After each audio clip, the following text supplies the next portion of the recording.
So, all the secrets are out, all the announcements have been made, all the facts, all the prices have been published, so it's definitely time now to have a detailed look at what ZWO released.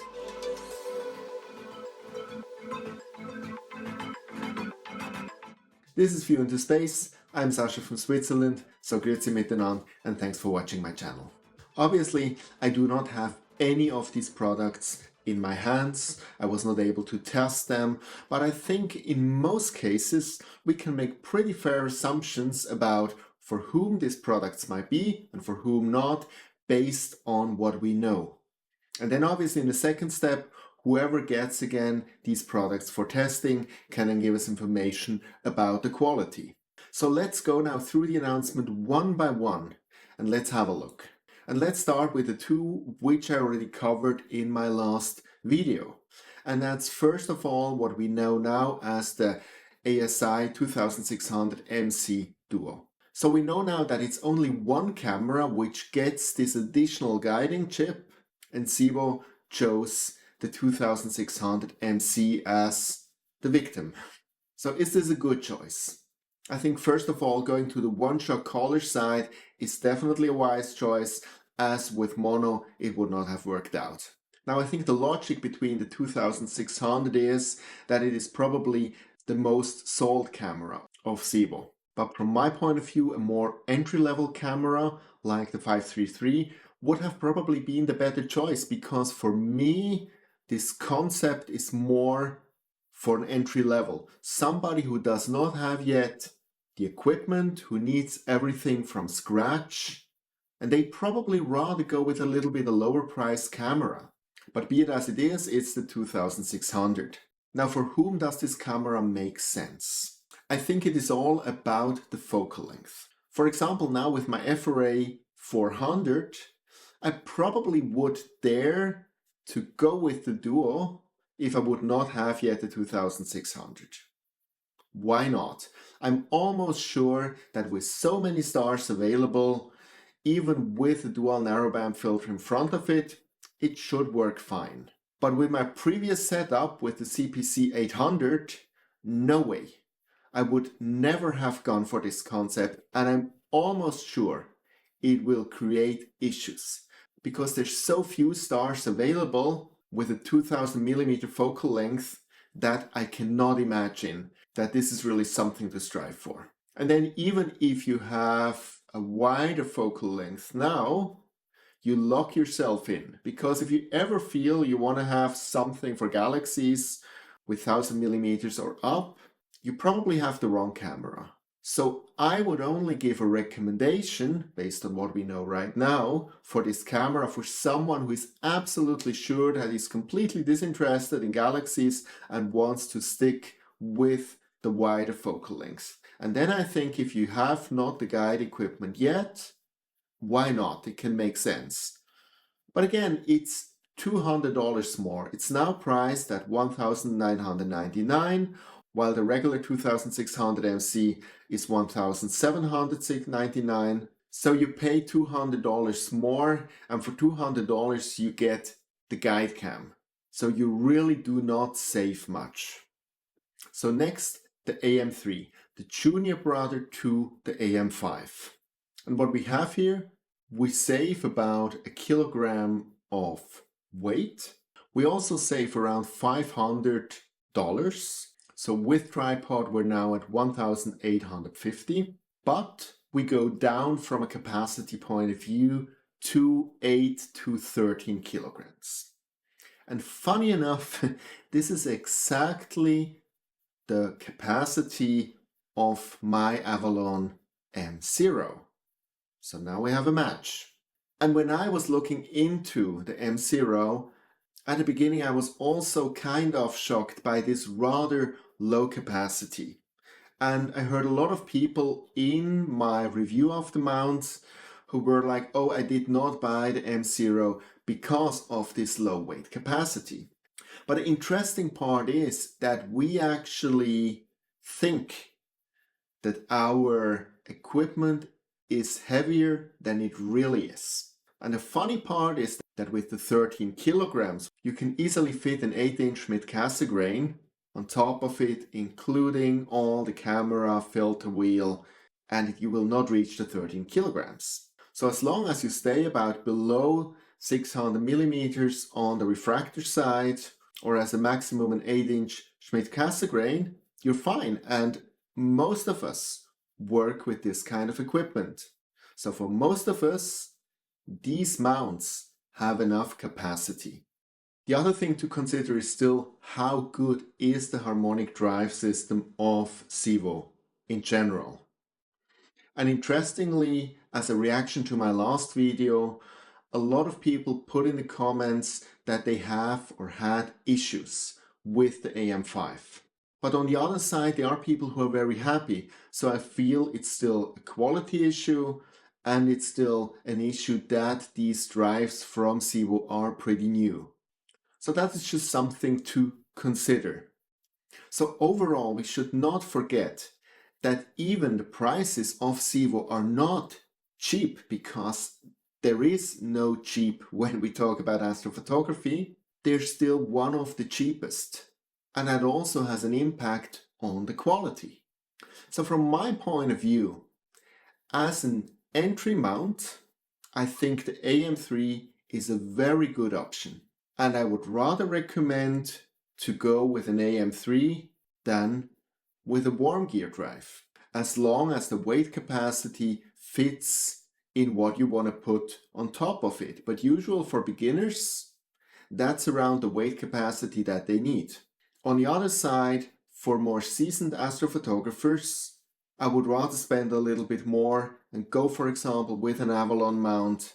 I just feel there's so much more quality, so much more reliability in it, that this is the way better choice. So with that, let's go to the most astonishing news. Something that really blew my mind, and it's their scopes. I mean, this is almost a joke, but it looks like they have the stomach to sell it as an innovation. These are 100% ASCAR PHQ scopes. They're just differently colored. And I don't want to say that they copied them. I'm sure they have a license agreement with ASCAR. But even then, why? You know what I said about the camera with the integrated guide sensor now? While I'm not really convinced about this concept, at least it's innovation. They tried something, and I give ZWO credit for that. And on the other side, when we look at ASCAR, they come out now with the ASCAR 5 with the configurable scope, which Quiff just put a video out. And again, I'm not 100% sold about that. We will have to see what Quiff does when he really does the testing. But they innovated. ASCAR innovated here, and I think that's absolutely great. They tried something different. But to actually just license a scope series, one of the most sold scope series, repaint it and sell it as their own, this is just shameful. What were they thinking? And funny enough, in the forums, you find people who go like, oh, this blew my mind. Oh, this is so great. No more back focus. Like this is a new thing. Now, can we make anything positive out of that? Perhaps they're cheaper. And I looked it up, and they're to the dollar the same price. So now the only real reason why you could go with the ZWO scope is because you don't like green and you want to have it in red. And I can have some sympathies for that. But on the other side, I anyway feel that the FRA series of ASCAR is superior to the PHQ. And I know some people have the opposite opinion. But quite honestly, for all the people who bought a PHQ, if there would only be the FRAs, would you have gone like, oh, this is terrible because I need it a little bit slower? And they're almost the same. PHQ, FRA, there's so few differences in these two series that if you really need it in red, just take the FRA and you also have a little bit of faster scope. But I feel that simply licensing a scope off and now going for a scope of a company who really has no experience in scopes at all, is a dangerous thing, because also these scopes sometimes have quality issues. We know that, and ASCAR is very good in replacing them. But how is it now working with ZWO? They might have limited stocks, they might have a second priority against the ASCAR original customers, and so on. So personally, I would rather buy the scope from the producer and not suddenly from some sub-licensee. So from all that ZWO actually introduced, this is for me the absolute low point. So let's go to something more interesting, and that's the Seastar. Now the Seastar, the all-integrated scope gadget and the twin brother of the Dwarf 2. Personally, I have a rather low opinion of these kind of scopes. Just from pure physics, you cannot expect that with such a small scope you can get nearly the same results as with a large scope. So I don't really understand how everybody who has already a full astrophotography gear could, no matter how cheap they are, buy such a gadget. Even I'm a gadget fan, but I really don't see the point, because even if you take it with you to the darkest skies possible, it will still be exponentially worse than the photos you shoot in brighter skies with a full dedicated astrophotography gear. Simple physics. But I see a very clear market for the Seastar. I see a lot of time in Facebook forums questions like, I would like to enter astrophotography and I have a budget of $300, $400, $500 max. And usually what happens that everybody smiles politely and says, you know what, you probably better save a little bit more, and when you have double or triple the money, then you start this expensive hobby. And I think for these kind of people, actually this might be an optimal solution, because it's all integrated, there's no additional costs with add-ons, and they have some nice pictures which they get out of it. So I think for people who have a rather low budget, buying the Seastar instead of some very cheap or used equipment which at the end will not really satisfy them, which still will need some additional buys for which they don't have the money anymore, and which at the end leads to frustration, I think the Seastar might be an optimal candidate. And I really appreciate that it is priced that low. Now there is one last thing which they mentioned but not yet released, and that's the camera angle adjuster, or as we usually call it, a rotator.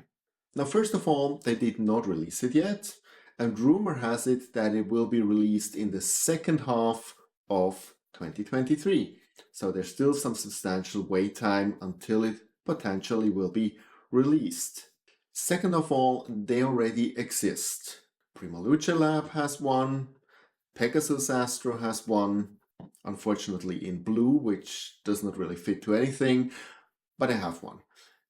But with Prima Luce Lab you get one in a nice red. So do we need another red camera rotator? Because let's face it, they cannot do more than rotate. And I find it kind of funny that ZWO actually seems to struggle to get it right, and that they have a delayed release, because it's really only the thing. It only rotates. It really can't be that hard. But that said, if they can do it substantially cheaper than the competition, this might be attractive, because a camera rotator is a little bit a luxury, because we can do that very well our own, that we rotate the camera, except we shoot different targets in the night, or we have a remote rig, but usually this is not such a big thing to do. So spending as much as they cost until now, if you're not really forced to, it's a little bit a high limit. So if ZWO could actually release them in a range of $300 to $400 max, why not? I think this would really open up the market for rotators, of people who did not buy them until now because they were too expensive, but who would actually go for one if they would be cheaper. So let's see what they come up with. So as a conclusion, let me just sum this a little bit up, what it actually means, because there's so many comments about, I will not buy anything from ZWO, I will be locked in. And there seems to be a little bit of fight like Apple versus Android, and I don't really perceive it as this. Because the only thing where you lock yourself in is the ASI Air. And that's a very conscious choice. And also a choice where you know what you're buying yourself into, that you fully commit yourself to the ZWO environment. And if you're aware of that, and if you're okay with that, I think that is not a bad choice, especially for people who have to take care of their budget. Because everything you buy from ZWO is on the lower end of the respective equipment type, so you get quite a sound system who works perfectly together for a reasonable price. For everybody else, you can still choose to take one or the other piece from ZWO where your quality needs are not that high, and for others where you want to have a high quality standard, you go with something different, and everything through ASCOM still fits perfectly together and can be controlled by Nina, for example. And I also believe that there is a market for both. So I do not believe that ZWO now eats up the rest of the market, because again, there's a quality gap. I think the only companies which are really in danger are companies which offer gear in the same area, in the same quality level as ZWO, but to a higher price. And I think there it's actually fair game. As always, I'm very interested to hear your opinion about that. Please leave it in the comments below. See you next time, and clear skies.